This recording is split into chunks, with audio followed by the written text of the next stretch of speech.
Hello guys, कैसे हैं आप लोग। उम्मीद है कि बढ़िया ही होंगे। मैं फिर से नया वीडियो लेकर आ चुका हूं जिसमें कि हमारा चैप्टर 3 चल रहा है। पिछले वीडियो में 3A का मैं सारा वीडियो बनाकर कंप्लीट करके आप लोगों को दे चुका हूं, जिसमें से आज हम बात करने वाले हैं 3B का। चैप्टर 3 चल रहा है जो कि क्लास 12 का है। यह अवयव यानी मैट्रिक्स है, जो कि प्रश्नावली 3B के बारे में बात करेंगे, जिसमें से मैं प्रश्नावली 3A के सारे वीडियो को बनाकर दे चुका हूं, उनकी सभी क्वेश्चनों को हल करा के बता चुका हूं। आज हम 3B के बारे में बात करेंगे, इसमें हमें कैसे पढ़ना है, क्या पढ़ना है। तो इसमें मैं 3B के क्वेश्चनों को हल नहीं कराऊंगा, बल्कि इसमें मैं बेसिक को कवर कराऊंगा, जो कि आपको जानना बेहद ज़रूरी है। जिसमें मैं बुक डॉक्टर हर्षरूप शर्मा की बुक से पढ़ाता हूँ। जो क्वेश्चन होता है वो NCERT पर बेस होता है। तो चलिए बिना टाइम को लॉस करते हुए आइए आज के टॉपिक को देखते हैं।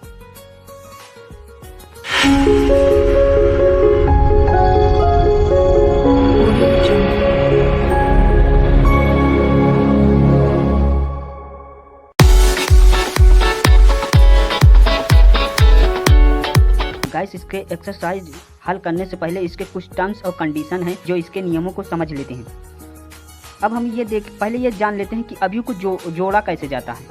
अवयव को मतलब उसको कैसे जोड़ा जाएगा। जो अगला एक्सरसाइज 3B है वो हम उसको इसी कंडीशन से मतलब हल करेंगे, यही यूज होगा उसमें। इसीलिए इसको पहले अवयव को कैसे जोड़ा जाता है ये समझ लेते हैं।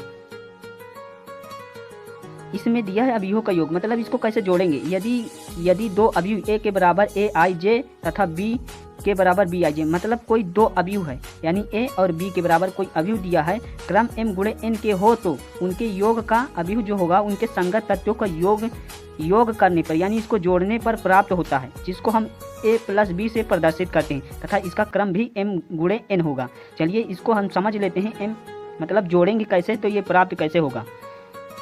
मान लीजिए ये दिया हुआ है A के बराबर हमारा दिया हुआ Aij, ये दिया हुआ है, और B के बराबर हमारा दिया हुआ है Bij, ये दिया हुआ है। तो ये बोला है कि इसको हम इसको हम जोड़ेंगे यानी योग करेंगे, तो हमारा हो जाएगा A + B के बराबर।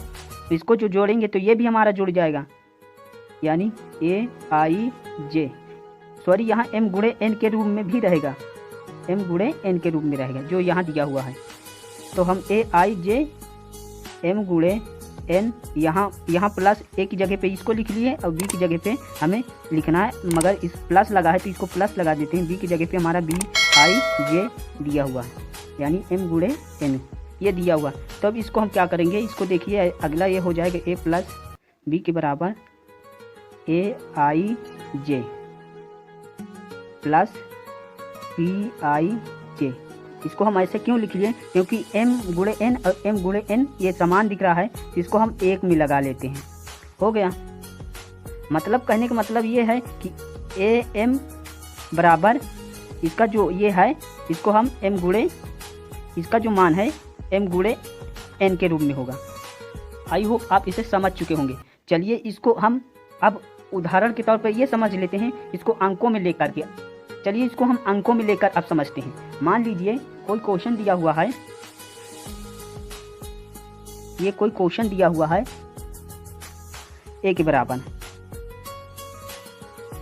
3 4 5, ये है 3 गुणे 1, और दूसरा दिया हुआ है B के बराबर 2 0 2, ये भी दिया हुआ है 3 गुणे 1 की। इसको योग करने को कहेगा तो हम इसको लिखेंगे A + B, इसको जोड़ लेंगे, और A + B बराबर हम इसको भी जोड़ लेते हैं यहाँ 3 4 5 के 3 गुणे 1, यानी ये बटे में इसको मत समझें, ऐसे खिंच गया है, तो इसको भी जोड़ लेते हैं 2 0 2 m गुणे के 1, इसको लिख लिए। अब इसको हम जोड़ लेते हैं, तो इसको हम लिख सकते हैं 3 + 1, और इसको 4 + 0 5 + 2, इसको लिख लिए। सॉरी यहाँ 2 है, इसको 2 लिख लिए। अब ये हमारा 3 गुणे 1, यानी ये 1 हो गया। अब देखिए हम इसको जोड़ दिए, यानी 3 + 2 कर दिए, 4 + 0 कर दिए, 4 5 + 2 कर दिए। तो ये हमारा हो जाएगा a के बराबर प्लस b, जो 5 हो जाएगा इसको जोड़ने पर, यानी 4 हो जाएगा इसको जोड़ने पर, 5 2 7 हो जाएगा, 3 गुणे 1 ये हो जाएगा। यानी आपको बताया गया था ना, ये रहा आंसर, इस क्वेश्चन का ये रहा आंसर, इतना हो जाएगा। यहाँ पर बताया था कि m प्लस से प्रदर्शित करते हैं, यानी m प्लस b से प्रदर्शित करते हैं, तो इसका क्रम भी m गुणे n होगा। तो इसका मतलब ये जो है m प्लस b के बराबर m गुणे n होगा। आई होप आप इसे समझ चुके होंगे। चलिए अब ये समझते हैं कि इसको किस किस प्रकार से हल किया जा सकता है, इस अभियोग को किस किस प्रकार से हल किया जा सकता है। चलिए इसको समझते हैं। चलिए मैंने पहला ले लिया क्रम विनिमय नियम, जिसको इंग्लिश में कम्यूटेटिव लॉ बोलते हैं, यानी योग के आधार पर अभियोग के प्रकार, यानी हम इसको जो अभियोग होगा इसको मतलब किस प्रकार से कौन कौन से प्रकार है जिसको हल कर सकते हैं, किस तरह से हल कर सकते हैं। तो क्रम विनिमय का मतलब होता है क्रम का मतलब आप समझ ही सकते हैं कि कोई क्रम यानी श्रेणी से चल रहा है। विनिमय का मतलब होता है आदान प्रदान, कोई आदान प्रदान होगा। मान लीजिए एक उदाहरण के तौर पर a प्लस b के बराबर दिया हुआ है, तो इसको हम b प्लस a कर सकते हैं, क्योंकि a प्लस b हो गया तो यहाँ हम b प्लस a कर दिए। मतलब आप समझ सकते हैं कि इसको हम इधर से उधर कर दिया, लेकिन इसको जोड़ेंगे तो उतना ही आएगा। जैसे उदाहरण के तौर पे इसको हम अंकों में ले लेते हैं। मान लीजिए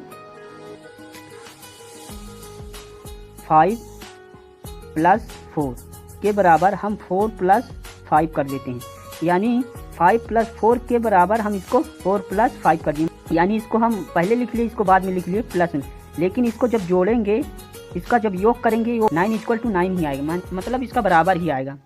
आई होप आप इसको समझ चुके होंगे क्रम विनिमय का मतलब क्या होता है। इसको और ले लेते हैं, मतलब 14 प्लस 6 = 6 प्लस 14। अगर इसको जोड़ेंगे तो हमारा 20 आएगा, = ये भी हमारा 20 आएगा। मतलब आप इसको समझ चुके हैं कि ये जो अक्षर है इसको केवल अदला बदला किया जा सकता है। अगर इसको अभियोग में देखते हैं तो हमारे ये अभियोग में हो जाता a के बराबर हम कोई aij ले लेते हैं और इसको हम b ले लेते हैं, bij ये ले लेते हैं, तो m गुणे n ये हो जाता। अगर इसको हम लिखते हैं यहाँ तो ये हो जाएगा a प्लस के b हमारा aij प्लस के bij के m गुणे n ये हो जाता। इसको हम अगर क्रम विनिमय में बदलेंगे तो ये हमारा हो जाएगा a plus b bij plus aij। I hope आप इसको समझ चुके होंगे, आपका डाउट क्लियर हो चुका होगा। a plus b = bij plus aij m गुणे n। आई होप इसको आप समझ चुके होंगे क्रम विनिमय क्या होता है। अगर हम इसी को गुणा में बात करें तो हमारा हो जाएगा, मान लीजिए 5, दूसरा ले लेते हैं 5 4 × 5। इसको हम जब गुणा करते तो हमारा 20 हो जाएगा और ये भी हमारा 20 हो जाएगा। मतलब इसको हम प्लस मिले या तो गुणा मिले तो ये हमारा सेम ही रहेगा। इसको चाहे हम प्लस मिले या गुणे मिले, मैं बता दूं आपको कि यहाँ जोड़ और गुणा पर ही लागू होता है। चलिए अगले को समझते हैं। चलिए दूसरा नियम ले लिए हैं। दूसरा हमारा क्या है, सहचार्य नियम, यानी इसे इंग्लिश में एसोसिएटिव लॉ बोलते हैं। अब सहचार का मतलब क्या होता है? सहचार का मतलब होता है साथ साथ चलने वाला।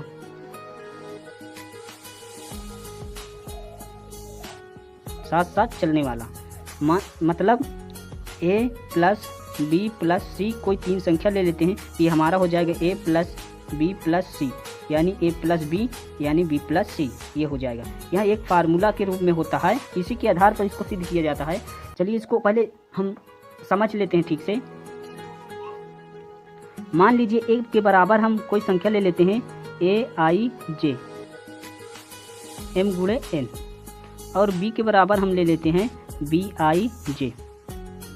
m गुणे n, c के बराबर हम ले लेते हैं cij m गुणे m, ये ले लिए। अब हम इसको क्या करेंगे, इसको हम RHS से हल करेंगे, इसको सिद्ध करेंगे। अब a प्लस बी RHS से लेंगे, यानी इधर वाले से हल करेंगे। एक जगह पे हमारा दिया हुआ है aij m गुणे n, प्लस लगा हुआ तो यहाँ प्लस लगा देते हैं। b की जगह पे हमारा bij, यानी ये पूरा कोष्टक में m गुणे n में लिख लेते हैं। तो ये पूरा कोष्टक में है, इसको कोष्टक में लिख लेते हैं। b c की जगह पे हमारा दिया हुआ है cij m गुणे n, इसको लिख लिए। अब क्या करेंगे, इसको हम m और m गुणे n और m गुणे n, इसको हम क्या करेंगे, अलग करेंगे, क्योंकि सेम है। bij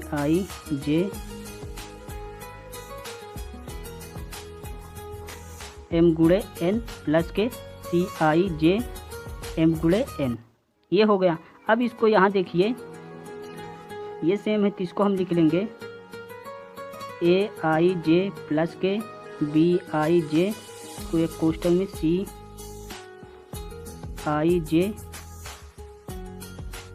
ये अलग लिख लिए तो हमारा हो जाएगा m गुणे के n, इसको लिख लिए।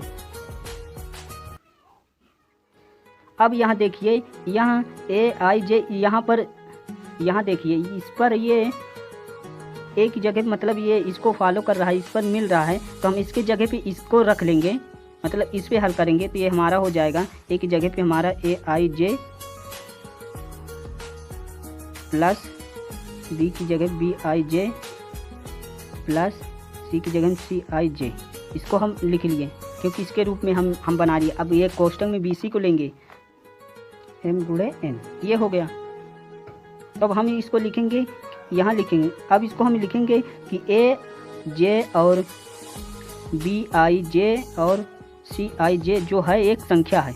क्या है, यहाँ एक संख्याएं हैं, संख्या है। तो इसको हम योग के आधार पर लिखेंगे, सहचार के नियम से, योग के सहचार के नियम, सहचार नियम, ये हमारा हो जाएगा aij m गुणे n प्लस bij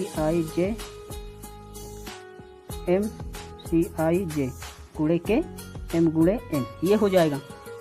अब इसको हम सभी को अलग करते हैं तो aij m गुणे n प्लस bij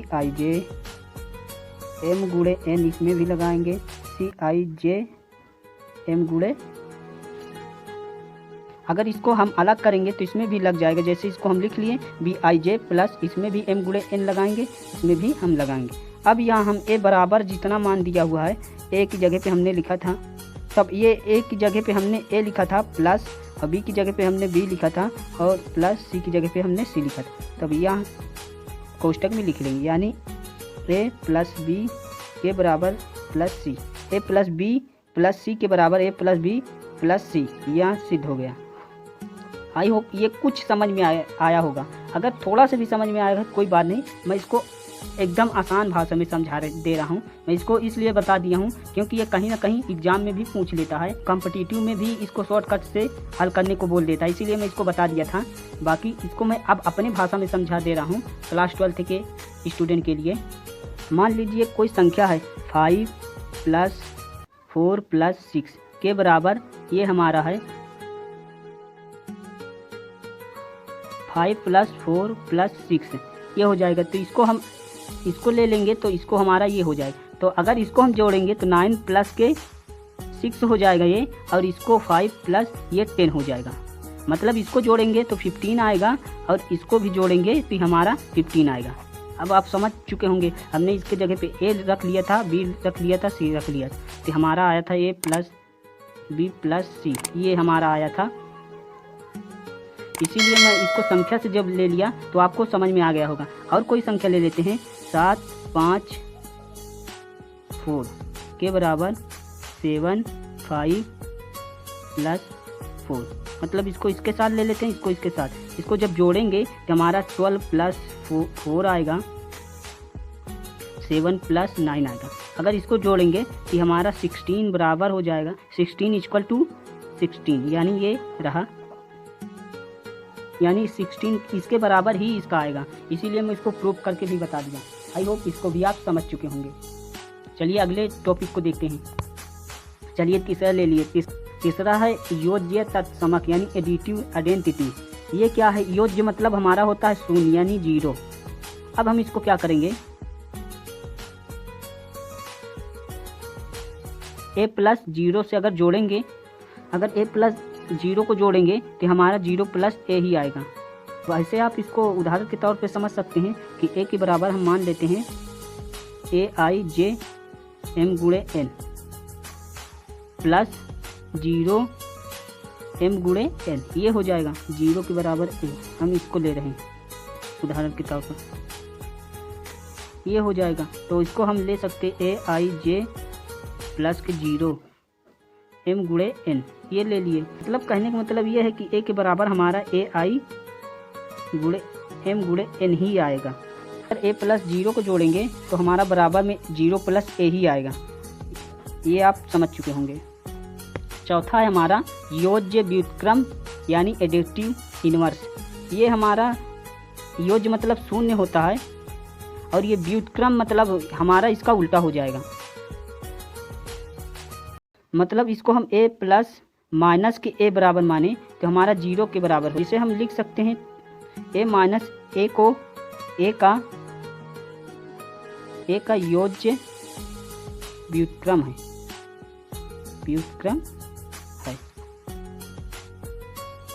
चलिए अगले क्वेश्चन को देखते हैं जो हमारा चौथा है निरंसन नियम यानी कंसलेशन लॉ। ये क्या है? a + b है तो a + c हो जाएगा, यानी कहने का मतलब ये हमारा b बराबर के c हो जाएगा, क्योंकि ये कट जाएगा तो हमारा यही बचेगा। आई होप इसको भी आप समझ चुके हैं। चलिए अब अगला जो वीडियो आएगा उसी से हम एक्सरसाइज को शुरू करेंगे। अगर अभी तक चैनल को सब्सक्राइब नहीं किया सब्सक्राइब कर लीजिए। तो मिलते हैं नेक्स्ट वीडियो में। जय हिंद, वंदे मातरम।